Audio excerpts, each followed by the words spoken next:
और अब आपको ये बताएं कि रावलपिंडी में रेस्क्यू 1122 ने बड़े हादसे को बचा लिया। सदर में मदरसा बारिश के पानी में डूब गया। दोनों इमारतों में पानी भर गया। पहली इमारत में करीब 400 बच्चे जबकि दूसरी इमारत में 150 बच्चे मौजूद थे।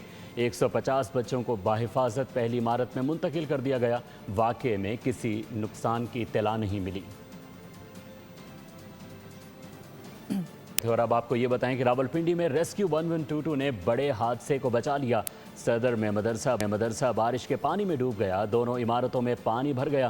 पहली इमारत में करीब 400 बच्चे जबकि दूसरी इमारत में 150 बच्चे मौजूद थे। 150 बच्चों को बाहिफाजत पहली इमारत में मुंतकिल कर दिया गया। वाक़े में किसी नुकसान की इत्तला नहीं मिली। और अब आपको ये बताएं कि रावलपिंडी में रेस्क्यू 1122 ने बड़े हादसे को बचा लिया।